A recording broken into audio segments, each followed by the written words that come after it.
প্রভুকে একবার ধন্যবাদ জানাই যে আজকে আবার তিনি তার বিজয়ের দিনে আমাকে আবার সুযোগ করে দিয়েছেন তার বাক্যের সান্নিধ্যে আসার জন্য এবং তার বাক্য নিয়ে কথা বলার জন্য। ধন্যবাদ জানাই প্রত্যেককে যারা আজকে ভিডিওটা দেখছেন এবং প্রভুর সেই বাক্যের আশীর্বাদ লাভ করছেন। প্রত্যেকে ধন্যবাদ জানাই মানুষ সকলকে যে প্রভুর অনুগ্রহে আমরা বেঁচে আছি। এটাই অনেক বিষয় আমাদের কাছে, যে বেঁচে থাকাটা এখনকার সময়ের জন্য অনেক কঠিন একটা পরিস্থিতি, যদিও তবুও তিনি আমাদেরকে বাঁচিয়ে রেখেছেন। আর আজকে রবিবার, আমি আশা করি প্রত্যেকে যার স্থান থেকে প্রভুকে সুযোগ দিয়েছেন এবং সময় দিয়েছেন। তথাপি আমি আরেকটি বার প্রভুর বাক্যের সান্নিধ্যে প্রত্যেককে নিয়ে আসতে চাই এবং আমি বলতে চাই যে প্রত্যেকে প্রভুর বাক্যের সান্নিধ্যে আসুন এবং ঈশ্বরের আশীর্বাদ লাভ করুন। আর আজকে বিশেষ একটা বিষয় নিয়ে আমি আজকে আলোচনা করতে চাই এবং 10টা টপিক্সের মধ্যে আমি আলোচনা করতে চাই। যদি কেউ আমার অনুসারী হতে চায়, তবে সে যেন নিজেকে অস্বীকার করে, নিজের ক্রুশ প্রতিদিন বহন করে এবং আমাকে অনুসরণ করে।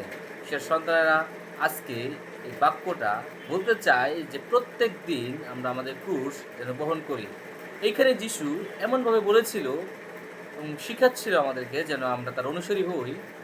কারণ বিশ্বাসী শুধু নয়, বরং প্রতিদিন নিজের স্বার্থ, গর্ব, পাপের ইচ্ছা ত্যাগ করে যেন আমরা ঈশ্বরের ইচ্ছা অনুযায়ী চলি এবং ঈশ্বরের ইচ্ছা অনুযায়ী যেন আমরা জীবনযাপন করি। এই জন্য তিনি বললেন যে নিজেকে অস্বীকার করুন। এবং আজকে আমার যে বিষয়, আমার যে প্রচারের টাইটেল, সেটা হচ্ছে নিজের ক্রুশ বহন করুন।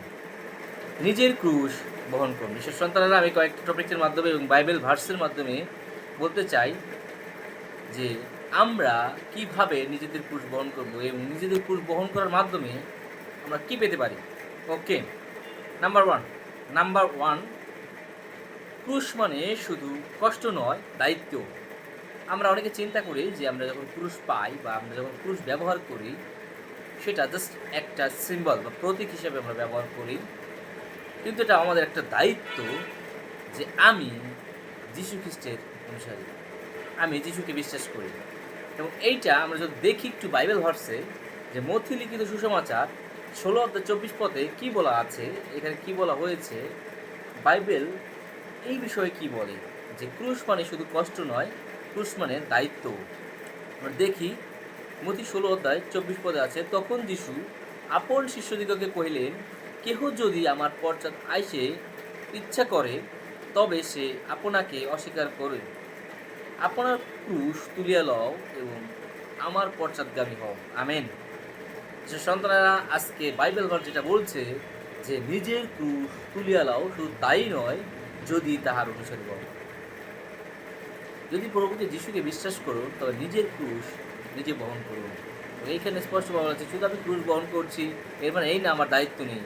আমার নিজের একটা দায়িত্ব আছে এবং আমরা যেন আমাদের স্থান থেকে প্রত্যেকে অন্যকে সাহায্য করতে পারি। সে যীশু খ্রিস্টের বিষয়টাকে আমরা সাহায্য করতে পারি। তিনি আমাদের মুক্তিদাতা, আমাদের নাজাতদাতা। তিনি ছাড়া আর কেউ নেই যে আমাদের মুক্ত করতে পারে পাপ থেকে। আর এইখানে বাইবেল ভার্স এটা বলছে, তখন যিশু শিষ্যদিগকে কহিলেন, কারণ শিষ্যরা তখন ছিল, আর এখন বলছে তোমরা নিজেদের ক্রুশ নিজেরা বহন করো। এখন আমাদের সময় এটা বলছে যে আমরা কি বুঝতে পারি এটা দ্বারা। বলা হচ্ছে, তখন যিশু আপন শিষ্যদিগকে কহিলেন, কেহ যদি আমার পশ্চাতে আইসে, আমরা যদি তাকে বিশ্বাস করি, যীশু খ্রিস্টকে জানি, তার সমস্ত কিছু জানি, তাহলে অবশ্যই দায়িত্ব আমরা আমাদের ক্রুশ বহন করি। আমেন। নাম্বার দুই খ্রিস্টের বিশ্বাসী ভাই বোন প্রত্যেকে, আজকে নাম্বার 2 আমরা প্রত্যেকে পাশের জনকে বলি, যদি পাশে কেউ থেকে থাকে পাশের জনকে বলি আমরা যে ক্রুশ বহন করা মানে ঈশ্বরের পথে স্থির থাকা। ক্রুশ বহন করা মানে ঈশ্বরের পথে স্থির থাকা। তা আসলে আমরা নিজের ক্রুশ বহন করি। কেননা ক্রুশ বহন করা মানে আমরা যখন একটা জিনিস, ভারী বস্তুকে আমরা বহন করব, তখন অবশ্যই আমাদের দায়িত্ব, কেউ একজন দায়িত্ব দিয়েছে আমাদের বহন করার জন্য। আমরা যদি লক্ষ্য করি, ফ্যামিলির একটা বিষয়, যে আমাদের ফ্যামিলিতে একটা দায়িত্ব থাকে এবং এটা বহন করার জন্য আমরা ছোটোবেলা থেকে যখন বড় হই, মা বাবার একটা দায়িত্ব থাকে আমাদের বড় করা, আমাদের খাবার, বাসস্থান, চিকিৎসা, শিক্ষার সমস্ত ব্যবস্থা করে দেওয়া মা বাবার দায়িত্ব থাকে। সমস্ত কষ্ট মা বাবা বহন করে। এই একটা বড় দায়িত্ব বহন করা, শুধু সন্তানের ক্ষেত্রে। আর চিন্তা করুন, তিনি আমাদের ঐশ্বরিক পিতা, আমাদের কতজনের দায়িত্ব তার উপরে আছে। সে বলছে, আজকে তোমাদের কাছে আমি একটি ছোট্ট দায়িত্ব দিচ্ছি, যেটা হচ্ছে ক্রুশ বহন করো, নিজের ক্রুশ বহন করো। তাই বলছি, ক্রুশ বহন করা মানে পিতার ইচ্ছা, অর্থাৎ ঈশ্বরের ইচ্ছায় বা ঈশ্বরের কাছে বা ঈশ্বরের জন্য বাধ্য থাকা এবং স্থির থাকা। আমরা যদি বাইবেল ভার্স দেখি, এটা জবে আছে, জব 21-22 পদ এটা লেখাতে আছে যে নিজে ঈশ্বরের বাধ্য থাকুন, ঈশ্বরের বাধ্য থাকুন। ঈশ্বরের সন্তান আমরা যদি ঈশ্বরের বাধ্য থাকি এবং ঈশ্বরের পথে চলি, তাহলে অবশ্যই আমরা আমাদের ক্রুশকে বহন করব। নাম্বার তিন, আসলে আমরা নাম্বার 3 দেখি। বেশি সময় নিতে চাই না, অল্প সময়ের মধ্যে বিশেষ করতে চাই, কেননা পর চার্চে যেতে হবে এবং প্রভুর বাক্যের জন্য আমাদেরকে প্রস্তুত করতে হবে। আসুন আমরা আজকে নাম্বার 3 দেখি, যে নাম্বার 3-এ এখানে কি বলা আছে, যে ক্রুশ বহন করো, নিজের ক্রুশ নিজে বহন করো। ক্রুশের সাথে যাত্রা মানে যিশুর পথে হাঁটা। ক্রুশের সাথে যাত্রা মানে যিশুর পথে হাঁটা। এই সন্তানরা আপনারা ঠিক শুনেছেন, আমরা যখন ক্রুশ বহন করি তখন অবশ্যই যিশু আমাদের সঙ্গে সঙ্গে থাকে। এর মানে এই না আমাদের একটা কাঠের ক্রুশকে আমাদের ঘাড়ে নিয়ে বহন করতে হবে। এর মানে এই না গলায় একটা ক্রুশ ফুল থাকতে হবে। জাস্ট একটা সিম্বল, একটা প্রতীক, যে আমি আমার ক্রুশকে বা আমার প্রভু যিশুকে আমাদের সঙ্গে সঙ্গে রাখছি। আমাদের আত্মাতে যদি আমরা ক্রুশ বহন করি, বাক্যতে আমরা ক্রুশ বহন করি, অবশ্যই আমরা আমাদের ঈশ্বরে বা আমাদের প্রভু যিশুর সাথে অবশ্যই তিনি আমাদের সঙ্গে সঙ্গে আছেন, আমাদের সঙ্গে সঙ্গে থাকবে। আর আমাদের সঙ্গে যদি প্রভু শ্রীখ্রিস্ট থাকে, তাহলে আমাদের ভার অবশ্যই লঘু হয়ে যাবে। এমন কোনো প্রচেষ্টা, এমন কোনো কাজ তিনি আমাদেরকে দেন না, এমন কোনো বিপদ আমাদের হয় না যার সলিউশন প্রভু যিশুর কাছে নেই।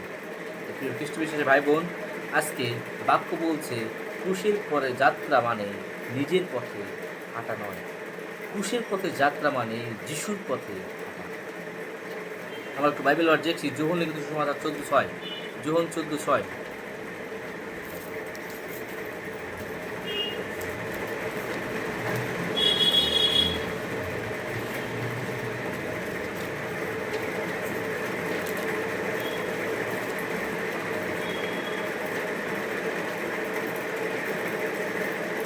যোহন 14:6 পদের কথা বলছে,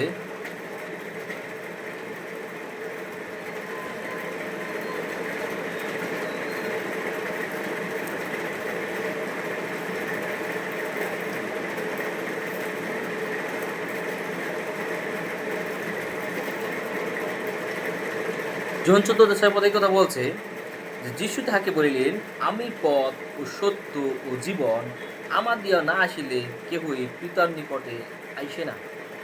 যিশু সন্তানেরা আজকে বাক্য বলছে, যদি যিশুর কাছে না আসে। আমরা অনেকে চিন্তা করি যে আমরা সরাসরি ঈশ্বরের সাথে কথা বলছি, আমরা যিশুকে করতে পারি না। যিশু হচ্ছে সেই ব্যক্তি যিনি আমাদেরকে ঈশ্বরের সাথে যোগাযোগ করিয়ে দেন। আপনি এখানে স্পষ্টভাবে একটা জিনিস দেখতে পাবেন, যে আমাদেরকে আদম হওয়াকে যদি আমরা একটু দেখি, সেইখানে আদম হওয়া পাপ করেছিল, তাই ঈশ্বরের সান্নিধ্যে আসতে পারছিল না। আর এই সান্নিধ্যে আসার জন্য, কেন আমরা পাপ করেছি এবং মাতৃর জঠর হইতে আমরা পাপ করিয়েছি, পাপ ধার্মিক কেহ নাই, একজনও নাই। সন্তানরা আমরা যদি একটু লক্ষ্য করি, এদুন বাগান থেকে যখন তাড়িয়ে দেওয়া হলো, কোনো প্রকারে আমরা ঈশ্বরের সাথে যোগাযোগ করতে পারলাম না। যদিও অনেক বলিদান হয়েছে, অনেক কিছু এসে মসজিদ থেকে অব্রাম থেকে প্রত্যেকে ঈশ্বরের রব শুনেছে, সরাসরি কথা বলেছে, কারণ তারা পবিত্র হয়ে তার সামনে গিয়েছে। কিন্তু কিছু সাময়িক সময়ের জন্য এটা ছিল। আর আমরা যদি চিন্তা করি, এখন বর্তমান সময়ে আমরা পবিত্র হওয়ার জন্য একজন ব্যক্তিকে পেয়েছি, তিনি হচ্ছে যীশু খ্রিস্ট। তার রক্ত দেখে শয়তান ভয় পায়, আর যিশুর রক্ত আমাদের ঈশ্বর থেকে বাঁচায়। কারণ আমরা অপবিত্র, আমাদের ভিতরে পাপে পূর্ণ, তাই আমরা সরাসরি ঈশ্বরের সাথে যোগাযোগ করতে পারি না। তাই যিশুর রক্ত হচ্ছে সেটা যেটার মাধ্যমে আমরা আসলে সরাসরি আমরা ঈশ্বরের সাথে যোগাযোগ করতে পারি। তার রক্ত আমাদেরকে পবিত্র করে। আর আমরা যদি তার রক্ত দ্বারা ঈশ্বরের সম্মুখে আসি, কথা বলি তার সাথে, তিনি আমাদের পবিত্র করেন। বাক্যই বলছে, এই কথা বলছে, আমি পথ সত্য জীবন, যে আমাদের হতে না আসে সে পিতার নিকটে আইসে না। আমরা যদি যিশুর কাছে না আসি, আমরা যদি যিশুর ক্রুশকে বহন না করি, আমরা যদি যিশুর সে রক্তকে দ্বারা সেচন না হই, ধৌত না হই, তাহলে কখনই আমরা পিতার নিকটে আসতে পারি না। তাই নিজের ক্রুশ বহন করুন। প্রিয় খ্রিস্ট ভাই বোন, নিজের ক্রুশ বহন করুন। নাম্বার চার, ক্রুশের কষ্টের পরে আসে মহিমা। ক্রুশের কষ্টের পরে আসে মহিমা। আমরা যদি দেখি যে যখন যীশু খ্রিস্টকে ক্রুশে দেওয়া হয়েছিল, অনেক যন্ত্রণা ছিল সেখানে। তারপর তিনি বলছেন, ইহাদিগকে ক্ষমা করো। তিনি আমাদেরকে ক্ষমা করেছেন, ক্রুশের উপর দেওয়া হয়েছে, প্রত্যেককে তিনি ক্ষমা করেছেন ক্রুশের উপর বসে। আর সেইখানে একটা ব্যক্তি পরিত্রাণ পেয়ে গেল। সন্তান আমাদের পরিত্রাণ পেতে হলে যিশুর ক্রুশকে বহন করতে হবে। আমরা যদি দেখি নাম্বার 4 বাইবেল ভার্স থেকে একটু, ফিলিপিও 2:8 অধ্যায় রয়েছে, 2 অধ্যায় 8-9 পদে এই কথা বলা হয়েছে।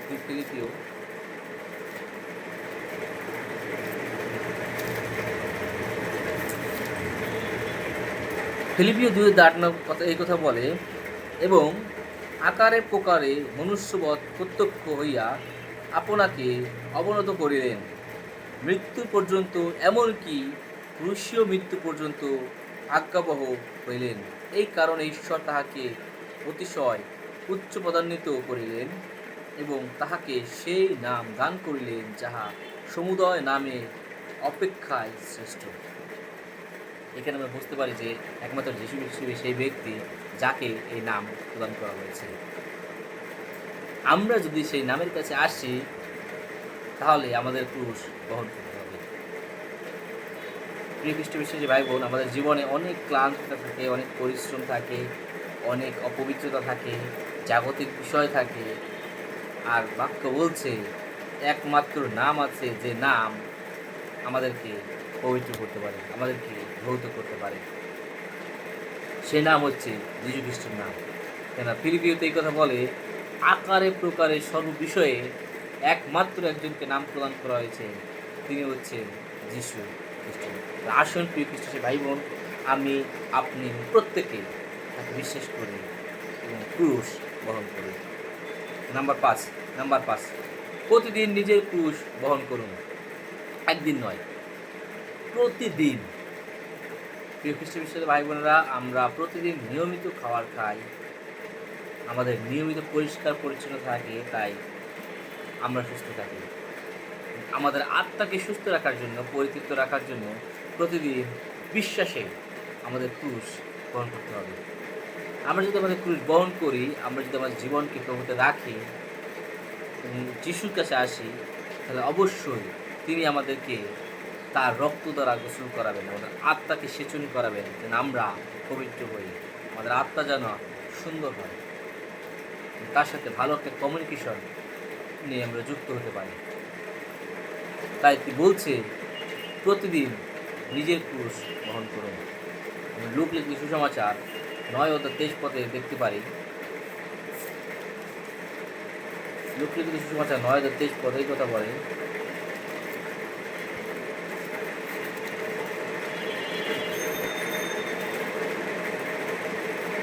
আর তিনি সকলকে বলিলেন, কেহ যদি আমার পশ্চাৎ আসিতে ইচ্ছা করে, তবে সে আপনাকে অস্বীকার করুক, প্রতিদিন আপন ক্রুশ তুলিয়া লউক, আমি আমার পশ্চাৎগামী হোক। কেননা যে কেহ আপন প্রাণ রক্ষা করিতে ইচ্ছা করে, সে তাহা হারাইবে, কিন্তু যে কেহ আমার নিমিত্ত আপন প্রাণ হারায়, সে তাহা রক্ষা করিবে। Amen, amen. প্রিয় খ্রিস্ট ভাই বোন, সে সন্তান আমরা বুঝতে পারি যে এখানে এই কথা বলা হয়েছে। অনেক সময় যে আমরা আমাদের চিন্তা করি, আমরা আমাদের জীবনকে বাঁচানোর জন্য আমাদের চাহিদা অনেক ঊর্ধ্বে থাকে। সামটাইমস এই চিন্তাধারাগুলো আমরা বাদ দিতে পারি না। জাগতিক লালসা, জাগতিক যে চাহিদাগুলো রয়েছে, আমরা এটাকে ত্যাগ করতে পারি না। আমাদের প্রয়োজন তিনি যোগাবেন। এর মানে এই না আমরা তাকে ভুলে আমরা জাগতিকের পিছনে শুধু ছুটবো আর ছুটবো। আসুন প্রিয় ভাই বোনেরা, আমরা প্রত্যেকে যেন তার বাক্যের নিমিত্ত আমাদের জীবনকে উৎসর্গ করতে পারি। আমরা তার জন্য যদি আপন প্রাণ হারাই, আমাদের প্রাণ যদি হারাই, তাহলে অবশ্যই তিনি আমাদেরকে রক্ষা করবে। বাক্য এই কথা বলছে, কেহ যদি আপন প্রাণ রক্ষা করতে ইচ্ছা করে তাহলে সে প্রাণ হারাবে, আর যদি কেহ আমার নিমিত্ত আপন প্রাণ হারায় সে তাহা রক্ষা করবে।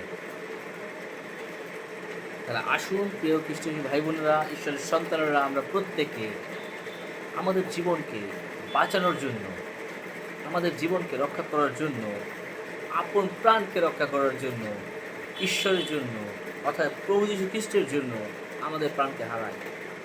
আর এইটা আমাদের সুযোগ আমাদের প্রাণটা হারানোর জন্য। এর মানে এই না আমাদের সমস্ত কিছু ত্যাগ করতে হবে, আমাদের ছেড়ে দিতে হবে, যে আমাদের প্রতিটি চাহিদা তিনি পূরণ করবেন।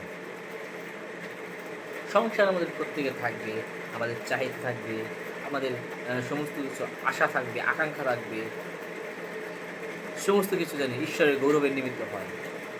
আর ঈশ্বরের গৌরবের নিমিত্ত মানেই আমরা আমাদের চাহিদা তিনি পূরণ করবেন। নাম্বার 6, প্রিয় খ্রিস্টান ভাই বোন, নাম্বার 6 আসলে নাম্বার 6 দেখি, ক্রুশ হলো আমাদের মুক্তির চিহ্ন। ক্রুশ হলো আমাদের মুক্তির চিহ্ন। আমরা গালাতী পুস্তকে এটা পাবো। গালাতী পুস্তকে এই কথা বলে যে ক্রুশ হলো আমাদের মুক্তির চিহ্ন। আমরা যদি মুক্তি পেতে চাই, আমাদের জীবনে যদি আমরা মুক্তির পথ খুঁজি, তাহলে ক্রুশ বহন করতে হবে। কেননা ক্রুশ বহন ছাড়া আমাদের মুক্তির পথ কখনো সম্ভব না। গালাতীয় 20 অধ্যায় এই কথা বলা আছে, খ্রিস্টের সহিত আমরা ক্রুশারোপিত হইয়াছি, আর আমি আর জীবন নাই, কিন্তু খ্রিস্টই আমাতে জীবিত আছে। আর এখন মাংসে থাকিতে আমার যে জীবন আছে, তাহা আমি বিশ্বাসে ঈশ্বরের পুত্রের বিশ্বাসেই যাপন করিতেছি। তিনি আমাকে প্রেম করিলেন এবং আমার নিমিত্ত আপনাকে প্রদান করলেন। আমেন। এখানে আমরা বুঝতে পারি যে আমরা যখন খ্রিস্ট যিশুকে বিশ্বাস করে জলে বাপ্তাস্পনি হই বা অবগাহিত হই, আমাদের সর্বঙ্গ ডুবিয়ে জলে আমরা স্বীকার করি আমাদের জীবনে, তখনই আমরা সেই 2025 বছর আগে প্রভু যীশু খ্রিস্টের সাথে ক্রুশারোপিত হই। সেইখানের যন্ত্রণার সমস্ত কিছু তার সাথে ভোগ করি, এবং যখন জল থেকে উঠে তিনি আমাদেরকে একটা পবিত্র জীবন দেন। সেই নূতন বিশ্বাস তিনি আমাদের দেন। আমাদের শরীর থাকে কিন্তু আমাদের বিশ্বাস প্রভু যীশুতে থাকে। আর এইখানে কথা বলে, মাংস থাকবে, আমাদের শরীর থাকবে, কিন্তু আমাদের বিশ্বাস প্রভু যীশু খ্রিস্ট থাকবে, তার প্রেমে থাকবে। আসুন আমরা ক্রুশ বহন করি, আমাদের জীবন প্রভু যীশু খ্রিস্টকে সমর্পণ করি। নাম্বার 7 প্রিয় খ্রিস্টান বিশ্বাসী ভাই বোনেরা, নাম্বার 7, যারা ক্রুশ বহন করে তারা যিশুর সঙ্গে চলতে পারে। আমরা যদি ক্রুশ না বহন করি, আমরা যদি ক্রুশটাকে না নেই, তাহলে আমরা কখনোই, যতই আমি বলি যিশুকে বিশ্বাস করি, আমি যিশুর সাথে থাকি, তাহলে আমরা ভুল বলছি। তাহলে আমরা আপন ক্রুশ বহন করছি না, আমরা মিথ্যায় চলছি। তাহলে আমরা আমাদের জীবনকে বাঁচাতে পারবো না। তাহলে আসুন এখন থেকে আমরা প্রতিদিন আমাদের ক্রুশ বহন করি। আমি, আপনি সকলেই, আমরা প্রত্যেকে আমাদের ক্রুশ বহন করি। আমাদের ক্রুশ যদি আমরা বহন করি, অবশ্যই আমরা আমাদের জীবনে পবিত্রতা রাখতে পারব। নাম্বার 8, ক্রুশ আমাদেরকে শেখায় আত্মত্যাগ। ক্রুশ আমাদেরকে শেখায় আত্মত্যাগ। আর আমরা এই আত্মত্যাগ যদি শিখতে পারি, আমাদেরকে ক্রুশ বহন করতে হবে। আত্মত্যাগ আমাদের জীবনের একটা ইম্পর্টেন্ট বিষয়, আমাদের জীবনে একটা গুরুত্বপূর্ণ স্থান। আমাদের আত্মত্যাগ যদি না থাকে, আকাঙ্ক্ষা যদি না থাকে, তাহলে কখনই আমরা আত্মত্যাগ করতে পারবো না। আমরা রোমী পুস্তকে এটা পাবো, যাদের কাছে বাইবেল আছে দয়া করে পড়ে নেবেন। রোমী পুস্তক 12:1 এই কথা বলে আমাদের আত্মত্যাগের বিষয়ে। আমরা যদি আত্মত্যাগ করি, তাহলে এখানে আমরা দেখতে পারি, অতএব হে ভাতৃগণ, ঈশ্বরের অন্য করুণা অনুসারে আমি তোমাদিগকে বিনতি করিতেছি, তোমরা আপন আপন দেহকে জীবিত, পবিত্র, ঈশ্বরের প্রীতিজনক বলিরূপে উৎসর্গ করো, ইহাতে তোমাদের চিত্ত সঙ্গ আরাধনা। আমরা যদি আমাদের সমস্ত বিষয় ঈশ্বরের উপরে বলিদান করতে পারি, যিশুর উপরে বলিদান করতে পারি, তাহলে এরা চিত্তসন্তক আরাধনায় পরিণত হবে। তাহলে আমাদের ক্রুশ আমাদের প্রতিদিন বহন করতে হবে। নাম্বার 9, ক্রুশ বহনের ফল চিরন্তর জীবন। ক্রুশ বহনের ফল চিরন্তর জীবন। আমরা যদি ক্রুশটাকে বহন করি, আমাদের জীবনে ক্রুশটাকে রাখি, চিরন্ত জীবন মানে অনন্তকালের জন্য আমরা জীবিত থাকবো। এই জন্য বাক্য বলে, একবার জনম এবং দুইবার মরণ, আবার দুইবার জনম একবার মরণ। আমরা যদি দেখি যে আমরা জাগতিকভাবে জন্মগ্রহণ করি এবং আত্মিকভাবে জন্মগ্রহণ করি, জাগতিকভাবে মৃত্যুবরণ করি এবং আত্মিকভাবে মৃত্যুবরণ করি। আমরা কোনটাতে থাকি? ক্রুশ বহন করুন, দুইবার জন্ম পাবেন।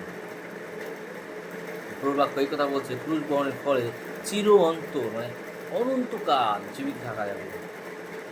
দ্বিতীয় তিমোথেও 4 অধ্যায় এই কথা বলে। দ্বিতীয় তিমোথেও 4 অধ্যায়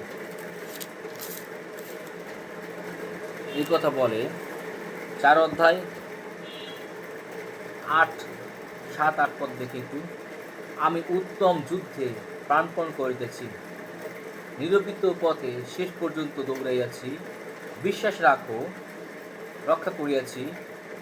এখন অবধি আমার নিমিত্ত ধার্মিকতার মুকুট তোলা রহিয়াছে। প্রভু সেই ধর্মময় বিচারকর্তা সেই দিন আমাকে তাহা দিবেন। কেবল আমাকে নয়, বরং যত লোক তাহার প্রকাশ প্রাপ্তি ভালোবাসিয়াছেন সেই সকলকেও দিবেন। ঈশ্বর সন্তানেরা, এখানে স্পষ্টভাবে বলা আছে, আপনার জন্য আমার জন্য জীবন মুকুট তুলে রাখা আছে। আমাদের এই যুদ্ধে যদি আমরা জয়ী হই, তাহলে অবশ্যই তিনি আমাদেরকে জীবন মুকুট দেবেন এবং আমার জন্য আপনার জন্য তুলে রেখেছেন। এবং আমাদেরকে প্রতিদিন ক্রুশ বহন করতে হবে। যদি ক্রুশ আমরা বহন করি, অবশ্যই তিনি আমাদেরকে আমাদের সেই জীবন মুকুট দেবেন।